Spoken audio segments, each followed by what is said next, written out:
Lieutenant general سرفراز حسین جو کوئٹہ سے آ رہے تھے کراچی، وہ بھی 2 ہیلی کاپٹر آ رہے تھے، ایک سیف چلا گیا اور دوسرا وہی کریش کر گیا جس کے پرزے بھی دور دور گرے پڑے تھے.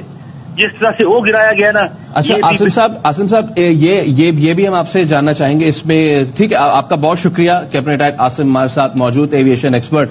اور اکارڈنگ ٹو ہم یہ جو صورتحال اس وقت بنی ہے، موسم کی خرابی ہے. ماہرین جناب یہ ثابت کر رہے ہیں کہ چاہے دونوں واقعات، چاہے ایرانی صدر کے ہیلی کاپٹر کا واقعہ ہو یا جنرل سرفراز کے ہیلی کاپٹر کا واقعہ ہو، یہ چونکہ فضا میں پھٹ گیا تھا، لہٰذا نہ تو یہ موسمی خرابی ہے نہ فنی خرابی ہے، بلکہ اس جہاز کو باہر سے یا اندر سے ہٹ کیا گیا ہے. باہر سے کوئی چیز ٹکرائی گئی ہے یا پھر اندر سے اس کو توڑا گیا، اندر سے اس کو جناب بلاسٹ کیا گیا، جس کی وجہ سے اس کے ٹکڑے مختلف جگہوں پر بکھر گئے.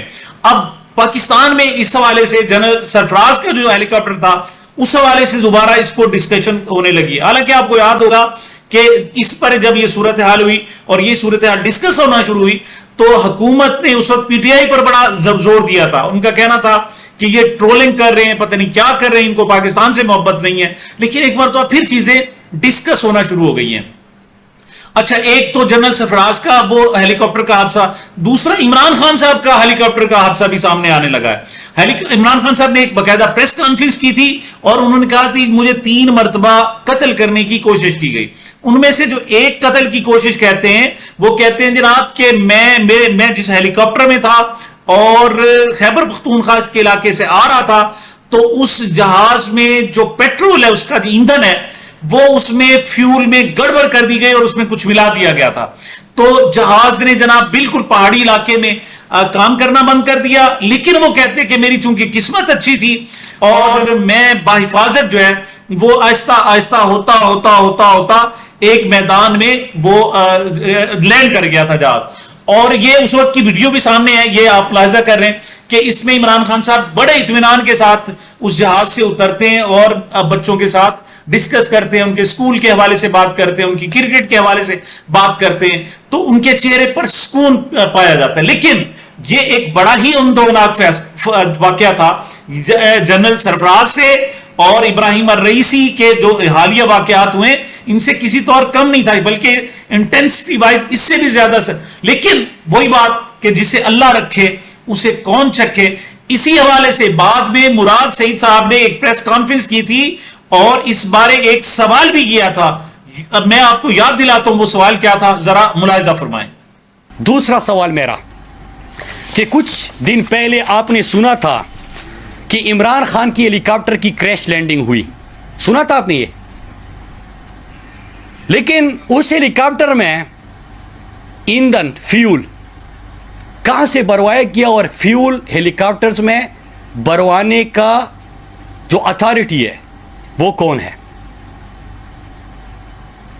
دوسرا سوال میرا یہ. بہرحال یہ ہیلی کاپٹر جو واقعہ ہے یہ ایک ڈیولپنگ سٹوری ہے اور آگے یہ مزید ڈیولپ ہوگی. ہم اگلی سٹوری پر چلتے ہیں جناب، اور وہ ہے فرحاد احمد. ہمارے شاعر جو احمد فرحاد ہیں ان کے اغوا کا کیس ہے. یہ گزشتہ روز جناب سماعت تھی اسلام آباد ہائی کورٹ میں، اور اس میں جناب جو وزارت دفاع کے نمائندے انہوں نے آ کر بتایا کہ ISI کا کہنا ہے کہ یہ ہماری تحویل میں یہ شاعر نہیں ہے.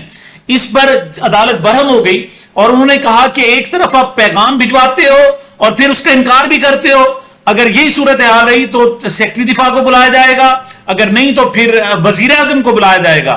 مطلب عدالت نے آخری سطح تک جانے کا باقاعدہ اندیا دے دیا ہے. اس پر جو حکومتی ایمان ہے اس میں کھلبلی مچ گئی ہے. لیکن یہ پیغام کیا تھا، یعنی کس طریقے سے ISI نے پیغام بھجوایا کہ جناب احمد فرحاد ہمارے پاس ہے، عدالت نے کس کانسیپٹ میں یہ جملہ کہا، یہ ان کی اہلیہ کے حوالے سے. ان کی اہلیہ نے گزشتہ روز گفتگو کرتے ہوئے کہا کہ میری احمد فرحاد سے باقاعدہ بات کرا دی گئی اور کہا گیا کہ آپ عدالت میں یہ جو گینگ سے ہٹ جائے تو آپ کو ہم اس کو رہا کر دیں گے، ریلیز کر دیں گے اور وہ واپس آ جائے گا. احمد فرحاد کی اہلیہ کیا کہہ رہی ہیں، ذرا ملاحظہ فرمائیں. جی جمعے کی رات کو 17 تاریخ کو مجھے میرے شوہر کے نمبر سے کال کی گئی اور رابطہ ہوا، ٹیکسٹ ہوئے، اس میں کہا گیا کہ آپ پٹیشن واپس لیں تو ہم فرحاد کو سیٹرڈے کو ریلیز کر دیں گے، اور اس میں پھر ہمارے درمیان، میرے اور آئی ایس آئی آفیشلس کے درمیان میں 3 ڈرافٹس جو ہیں وہ ایکسچینج ہوئے ہیں، جس میں وہ مجھے انسسٹ کر رہے تھے کہ آپ لکھیں کہ وہ اپنی مرضی سے گئے ہیں. تو میں نے انہیں پش بیک کیا کہ نہیں، ایسا نہیں ہوا اور میں یہ نہیں لکھوں گی. تو I just wrote consulting with Iman کہ the contact has been established and we are withdrawing our complaint. لیکن جب ہم نے CM فائل کیا سیٹرڈے کو اور اس کے بعد ان کو اس کا اسکین PDF بھیجا تو اس کے بعد انہوں نے کہا کہ وہ منڈے کو آئیں گے جب اپلیکیشن اپروو ہوگی. تو اس کے بعد ہم نے انہیں کہا کہ that was not our deal and on Monday we are going to pursue our main case again. تو اس دوران کیا مطلب بات ہوتی رہی احمد فرحاد سے؟ آپ کی خود بات بھی ہوئی اور وہ خیریت سے ہیں، کس حالت میں ہیں؟ جی فرحاد کی جو آواز تھی اس سے صاف پتہ چل رہا تھا کہ مطلب ہی واز ناٹ ہمسیلف، اور وہ مطلب کافی ان کے اوپر جو پریشر ڈالا جا رہا ہے. اور بیک گراؤنڈ میں مجھے لوگوں کی آواز آئی، 2-3 لوگوں کی جو ان کو انسٹرکٹ کر رہے تھے کہ واٹ یو ہیو ٹو سے. تو he was controlled by them, اور صاف پتہ چل رہا تھا کہ وہ ان کے جو بھی وہ کہہ رہے ہیں وہ ان کو کہنا پڑ رہا ہے. اس سے اندازہ لگایا جا سکتا ہے کہ he is not all right. اس کیس کی سماعت کے دوران جو ریمارکس دیے گئے وہ بھی بہت ہی اہم تھے جو عدالت نے ریمارکس دیے. اچھا جی، لاپتہ ہوئے شاعر احمد فرحاد کی بازیابی کی درخواست پر اسلام آباد ہائی کورٹ میں سماعت شروع ہوئی. احمد فرحاد کی اہلیہ کی درخواست پر جسٹس محسن اختر کیانی نے جناب سماعت کی ہے. اچھا، تو درخواست گزار نے کہا کہ 1 ہفتہ قبل احمد فرحاد اپنے گھر کے باہر سے لاپتہ ہوئے. اس پر ایڈیشنل اٹارنی جنرل نے کہا کہ کل صبح تک وقت مل جائے تو رپورٹ جمع کرا دیں گے. جسٹس محسن اختر کیانی کے افتتاح پر وزارت دفاع کا نمائندہ عدالت کے سامنے پیش ہوا اور بتایا کہ ISI نے جواب دیا ہے کہ احمد فرحاد ان کے پاس نہیں ہے. جسٹس محسن اختر کیانی نے کہا کہ اب معاملہ ISI اور MI کے اختیار سے باہر نکل گیا ہے. سیکرٹری دفاع کل پیش ہو اور رپورٹ دے. سیکرٹری داخلہ کو بھی کہیں گے کہ وہ بھی ذاتی حیثیت میں پیش ہو. ان کے تھانوں کے رجسٹر بھرے ہوئے ہیں، آج تک کتنے بندے ریکور ہوئے. پھر وزراء کو طلب کریں گے اور پھر وزیر اعظم کو بھی طلب کیا جائے گا. عدالت نے اس موقع پر کہا کہ یہ معاملہ اتنا سادہ اور آسان نہیں ہے. جب میں فیصلہ دوں گا تو معاملہ کہیں اور نکل جائے گا. ایک طرف میسیجز بھیج رہے ہیں اور دوسری جانب کہہ رہے ہیں بندہ ہمارے پاس نہیں. ایجنسیاں یہ ملک چلائیں گی یا قانون کے مطابق یہ ملک چلے گا؟ یہ جناب بہت ہی اہم ریمارکس ہیں. اور کل صبح کے لیے یعنی 21 مئی کے لیے انہوں نے باقاعدہ اس حوالے سے نوٹس جاری کر دیے اور یہ معاملہ بڑی تیزی سے آگے بڑھ رہا ہے. اچھا، دوسری طرف ایک اہم جناب چیز سامنے آئی ہے، وہ یہ ہے کہ میاں نواز شریف NA 130 سے جب ہار رہے تھے تو کچھ خاص لوگوں نے مختلف ٹی وی چینلز کو کہا کہ آپ نے اسٹریٹجی اس وقت کیا اختیار کی گئی کہ آپ نے ووٹ تھوڑے سے بڑھانے ہیں اور میاں نواز شریف صاحب کو ایسے تھوڑا سا آپ اوپر لے جا کر اور پھر وہیں منجمد کر دیں گے، فریز کر دیں گے، اس کے بعد مزید کوئی خبر نہیں دیں گے تاکہ کل کو ہم یہ ثابت کر سکیں جی 2 4 10 ووٹ 200 ووٹ 400 ووٹ اوپر تو بڑھ چکے تھے، اب نواز شریف صاحب جیت چکے ہیں. اچھا، یہ انجانے میں چودھری غلام حسین صاحب نے ARY کے پروگرام میں خاور گمن صاحب کے سامنے کہہ دیا. اور اس موقع پر جناب راوی کے چہرے کے تاثرات دیکھنے والے تھے. چودھری غلام حسین نے کیا کہا، ذرا ملاحظہ فرمائیں. نہیں، اس میں یہ پرابلم ہے نا کہ آپ کس طرف ہیں. آپ یعنی اگر تو 8 فروری کو آپ بھی وہاں تھے، میں بھی تھا اور محترم حسن ایوب صاحب بھی موجود تھے کئی دن سے، تو واقعات آپ کے سامنے ہے. پھر آپ کو جو فون آیا کہ خاور صاحب وہ نواز شریف کا تھوڑا سا جتا کے ادھر فریز کر دو، واٹ از دس؟ فون ہے وہ بظاہر وہ تماشا لگایا ہوا ہے. ایک اور اہم ترین خبر ہے جناب کہ پنجاب حکومت نے احتجاج کے باوجود پنجاب اسمبلی سے حد تک کے عزت کا قانون منظور کرا لیا گیا ہے. اس حد تک کے عزت کے قانون کے تحت کسی بھی خبر یعنی جھوٹی خبر پر نہ صرف 30 لاکھ روپے تک جرمانہ ہو سکے گا بلکہ اس پر فوری طور پر حد تک کی عزت کے تحت مقدمہ بھی دائر کیا جا سکے گا اور عبوری طور پر بھی یہ جرمانہ ہو سکے گا. اس حوالے سے جناب کل بہت زیادہ احتجاج کیا. اس کا اطلاق جو ہے نہ صرف الیکٹرانک میڈیا، پرنٹ میڈیا بلکہ سوشل میڈیا پر بھی ہوگا. یوٹیوب ہو، فیس بک ہو، ٹک ٹاک ہو، ٹویٹر ہو، ایکس ہو، انسٹاگرام ہو، دیگر جو میڈیمز ہیں اس میں بھی اگر کوئی اس قسم کی خبر ہوگی کہ جس میں مخالف شخص کو اعتراض ہوگا تو اس پر جناب وہ فوری مقدمہ درج کر سکے گا اور اس کی سماعت جو ہے 6 مہینے کے اندر اندر اس کا فیصلہ دینا ہوگا. خصوصی ٹریبونل قائم ہوں گے. اصل میں اس پر احتجاج یہ ہے کہ آج تک خبر کا فیصلہ نہیں ہو سکا کہ خبر کیا چیز ہوتی ہے. جھوٹی خبر کا کیسے پتا چلے گا کہ خبر کیا ہے؟ ایک خبر آئیے فرض کریں میرے پاس ایک خبر موجود ہے. خبر یہ ہے کہ جناب ناصر شاہ صاحب جو ہیں جو سندھ حکومت کے وزیر ہیں انہوں نے تردید کی ہے کہ وزیر اعلیٰ سندھ کو مراد علی شاہ کو تبدیل نہیں کیا جا رہا. تو اسی خبر کے اندر موجود ہے کہ ان کے آپس میں کچھ اختلافات ہیں اور جس کی وجہ سے اب مطالبہ کیا جا رہا ہے کہ مراد علی شاہ کو تبدیل کیا جائے، لیکن اس کی طرف سے تردید آئی ہے. اب اس پر کہنا کہ جناب یہ جھوٹی خبر ہے، بھائی آپ تردید کر رہے ہو، خبر ہے تو تردید کر رہے ہو نا. آپ اسے جھوٹی قرار دے کر آپ دوسروں پر مقدمات کرا لیں اور جناب وکٹمائزیشن کا اور انتقام کا نشانہ بنائیں تو پھر حکومت کیا کرے؟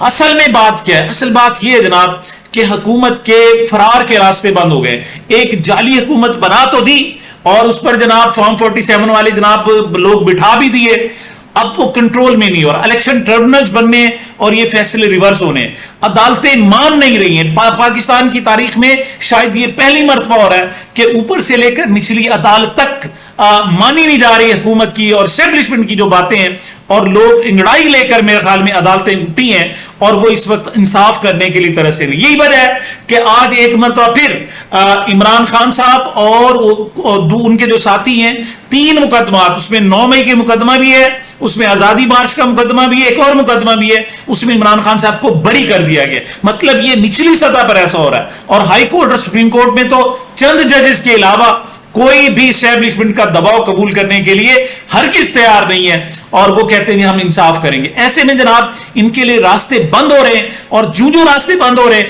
تو جناب یہ اس قسم کے حد تک کہ عزت کے قانون سامنے لا رہے ہیں اور پھر نئی جناب تعویلیں گھڑی جا رہی ہیں. لیکن مجھے ایسے لگتا ہے کہ یہ اپنی طرف سے بڑا زور لگا رہے ہیں کہ عمران خان کی آواز کو بند کر دیا ہم نے جناب، اس پر مقدمات 2 اور بھی بنا دیے، توشہ خانہ کیس بھی اور آ گیا، ایک اور کیس بھی لگا دیا. لیکن جب یہ حالات انگڑائی لیں گے تو ایک چھوٹا سا واقعہ بھی اس کی سارے ان کے غبارے سے ہوا نکال دے گا اور ان کے لیے ممکن ہی نہیں ہے کہ حالات کو اس طریقے سے جبر سے اور ظلم سے اس کو دبا کر رکھیں. ایک آخری کلپ دکھانا چاہوں گا کہ ہمارا ہمسایہ ملک مودی اور بھارت وہ کس طریقے سے ہمارا مذاق اڑا رہے ہیں، کس طریقے سے کہہ رہے ہیں جناب کہ کل پاکستان جو اپنے ہاتھوں میں بم لے کر پھر رہا تھا، آج کل بھیک کا کٹورا. یہ مودی صاحب کیا، میرے خیال میں تو اسے مغلظات کہنا چاہیے. اور جناب یہ جو بک رہے ہیں ذرا ملاحظہ فرمائیں. آج آپ دیکھیے جو پاکستان 70 سالوں سے بھارت کو پریشان کر رہا تھا، جس کے ہاتھ میں بم کا گولہ رہتا تھا، آج اس کے ہاتھ میں بھیک کا کٹورا ہے.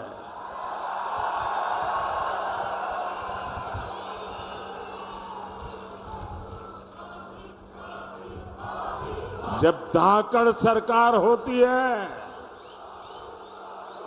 تو ایسے ہی دشمن کانپتا ہے. یہ ہمارے حکمرانوں کے لیے بہت ہی شرم کا مقام ہے. آخر کیا وجوہات ہے کہ ہمارے ہمسایہ ممالک ترقی کر رہے ہیں اور ہمارا ہر آنے والا بچہ 3 لاکھ روپے کا مقروض ہے. ہمارے لیے قرض واپس کرنا تو بہت دور کی بات، اب سود ادا کرنا بھی بہت مشکل ہو رہا ہے. اور دوسری طرف حکمرانوں کے اللے تللے ظلم زیادتیاں ویسے ہی جاری ہیں. ان کی اب بھی خواہش ہے کہ اپنے پیادوں کو، اپنے پپٹس کو، اپنے جناب کٹ پتلیوں کو حکومت دی جائے، ان کے ذریعے حکومت کی جائے. آخری خبر جناب میں اور دوں گا کہ شیر افضل مروت نے اسحاق ڈار کے خلاف ایک مقدمہ دائر کیا تھا، ریٹ دائر کی تھی کہ ان کا بطور نائب وزیر اعظم تقرر غیر قانونی ہے. اب جناب ہائی کورٹ نے اس کو باقاعدہ سماعت کے لیے منظور کر دیا ہے. بات صرف اتنی نہیں ہے کہ شیر افضل مروت میں اس نے کہا ہے کہ ان کا وزیر خارجہ کے ساتھ ساتھ ان کا نائب وزیر اعظم ہونا غیر قانونی ہے کیونکہ وہ سینیٹر ہیں اس وقت. اور وہ رکن قومی اسمبلی بھی نہیں ہے. ایک انہوں نے دلچسپ صورتحال یہ ہے, انہوں نے کہا جی چونکہ میں اس مقدمے کی نشاندہی کر رہا ہوں لہٰذا مجھے اس حوالے سے باقاعدہ انعام بھی دیا جائے. انہوں نے الٹا رقم بھی جناب کلیم کی ہے. بہرحال عدالت نے جناب اسے مقدمہ سماعت کے لیے مقرر کر دیا ہے. یہ جناب اب تک کی میری گزارشات تھیں. مجھے میرے اس چینل کو اپنی محبتوں اور دعاؤں میں یاد رکھیے گا. ملتے ہیں چھوٹے سے وقفے کے بعد.